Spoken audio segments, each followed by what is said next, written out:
Hey guys, ಸ್ವಾಗತ ಸುಸ್ವಾಗತ ನನ್ನ ಸೊಬ್ಳಾಗಿ. ಇವತ್ತಿನ ಬ್ಲಾಗ್ ಸ್ಟಾರ್ಟ್ ಆಗೈತೆ ರೀ ಗೈಸ್. ಮನ್ಯಾಗೆ ಅಂದ್ರೆ ನಿನ್ನೆ ಬ್ಲಾಗ್ ಮಾಡೋದಿತ್ತು, ಬ್ಲಾಗ್ ಮಾಡೋಕ್ಕಾಗಲಿಲ್ಲ. ಯಾಕಂದ್ರೆ ರಂಜಾನ್ ಇತ್ತಲ್ಲ ರೀ, ರಂಜಾನಕ್ಕೆ ಸ್ಪೆಷಲ್ ಬ್ಲಾಗ್ ಮಾಡ್ಬೇಕಂತ, ರಂಜಾನದ್ದು ಮಾಡ್ಬೇಕಂತ ಮಾಡಿದ್ನಿ. ಆದ್ರೆ ಬ್ಲಾಗು ಮಾಡೋಕ್ಕಾಗಿಲ್ಲ. ಯಾಕಂದ್ರೆ ನಮ್ಮ ದೋಸ್ತನ ಸಂಬಂಧ ರೀ ಮಾರ್ರೆ, ಬ್ಲಾಗ್ ಮಾಡಬೇಡ ಅಂದ್ಬಿಟ್ಟ. ಏನು ಮಾಡೋದು ಮನ್ಯಾಗ, ಬ್ಲಾಗ್ ರಂಜಾನದ ಬ್ಲಾಗ್ ಮಾಡ್ಬೇಡಪ್ಪ ಸೌಕಾರ, ಬೇಡ ಅಲೋ ಇಲ್ಲ ಅಂತ ಅಂದ್ಬಿಟ್ಟ. ಗಪ್ಪ ಆಗ್ಬಿಟ್ನೆ.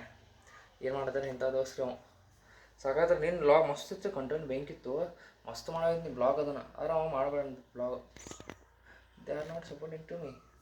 ಇಟ್ಸ್ ಓಕೆ ಅಂತೇಳಿ ಗಪ್ಪ ಬಿಟ್ರಿ. ಲಾಗ್ ಮಾಡಲಿಲ್ಲ ನಿನ್ನೆ, ಇವತ್ತೇ ಸರಿ ಅಂತೇಳಿ ಲಾಗ ಮಾಡಲಿಲ್ಲ ನಿನ್ನೆ. ಅವ್ನ ಕಡೆ ಇದ್ದೆ ನಿನ್ನ ಒಂದು ದಿವಸ ಎಲ್ಲ ರಾತ್ರಿ ಇಟ್ಟಿರ್ತಾನೆ. ನಾನು ರಾತ್ರಿ ಮನೆಯಲ್ಲಿ ಲಾಗ್ ಮಾಡಬೇಡಂದ. ಈಗ ಮಾಡಿದ್ನಿ ಸ್ವಲ್ಪ ಹೋಗುವಾಗ ಎಲ್ಲ ಮಾಡಿದ್ನಿ. ಆದ್ರೆ ಅವ ಬ್ಯಾಡ ಅಂದ್ಬಿಟ್ರಿ ಗೈಸ್. ಅದ್ರ ಸಂಬಂಧ ನಾನು ಲಾಗ ಮಾಡಲಿಲ್ಲ ನಿನ್ನೆ. ಅದ್ರ ಸಂಬಂಧ ಎಲ್ಲ ಕಡೆ ಸಾರಿ ಕೇಳತ್ತಾನೆ, ನಿನ್ನ ಲಾಗ್ ಆಗಿಲ್ಲ ಇದಾಗಿಲ್ಲ ಅಂತೇಳಿ. ಅದ್ರ ಸಂಬಂಧ ಬರೀ ನಮ್ಮ ಮಾತಲ್ಲಿ ಅಷ್ಟೇ ಹೇಳ್ತಾನೆ. ಈಗ ಯಾರು ಬೈಬೇಡ್ರಿ ಅದ್ರ ಸಂಬಂಧ. ಡೈಲಿ ನೋಡಿರಿ, ನಾಳೆ ನನ್ನ ಲೈಫ್ ಸ್ಟೈಲ್ ಬ್ಲಾಗ್ ತೋರಿಸ್ತೇನೆ ರೀ. ಲೈಫ್ ಸ್ಟೈಲ್ ಬ್ಲಾಗ್ ಏನು ಮಾಡ್ತಿರ್ತೀನಿ, ಹೆಂಗೆ ಏನಂತೆಲ್ಲ ಲೈಫ್ ಸ್ಟೈಲ್ ಬ್ಲಾಗ್ ತೋರಿಸ್ತೇನೆ. ಲೈಫ್ ಸ್ಟೈಲ್ ಬ್ಲಾಗ್ ನೋಡಿರಿ, ಭಾಳ ದಿವಸ ಆಗಿತ್ತು, ಎಲ್ಲರೂ ಮಿಸ್ ಮಾಡ್ಕೊಂಡು. ನಾನು ಡೈಲಿ ಬೆಳಗಿನ ರೂಟೀನ್ ರಾತ್ರಿ ತನಕ ಏನೇನು ಮಾಡ್ತಿದ್ದೆ ಅಂತೆಲ್ಲ ಭಾಳ ದಿವಸ ಆಗಿತ್ತು. ಅದ್ರ ಸಂಬಂಧ ಮಾಡ್ತೀನಿ ನಾಳೆ. ಎಲ್ಲರೂ ನೋಡಿರಿ, ಎಲ್ಲರೂ ಬ್ಯಾಕ್ ಹೋಗ್ಬೇಡ್ರಿ. ಎಲ್ಲರೂ ಸಾರಿ ಕೇಳ್ತಾ ಇವತ್ತಿನ ಮಾತು ಮುಗಿಸ್ತೀನಿ. ಮತ್ತು ಹೋಗ್ಕೊಂತ ಬಂದರೆ ಲೈಕ್ ಮಾಡಿ, ಶೇರ್ ಮಾಡಿ, ಸಬ್ಸ್ಕ್ರೈಬ್ ಮಾಡಿ. ಮತ್ತು ನಾನು ನೋಡೋದು ಮರಿಬೇಡ್ರಿ ಲೈಫ್ ಸ್ಟೈಲ್ ಬ್ಲಾಗ್. ಅದ್ರ ಸಂಬಂಧ ಎಲ್ಲರಿಗೂ ಸಿಗ್ತೇನೆ. ಎಲ್ಲರೂ ಟಾಟಾ, ಬಾಯ್ ಬಾಯ್.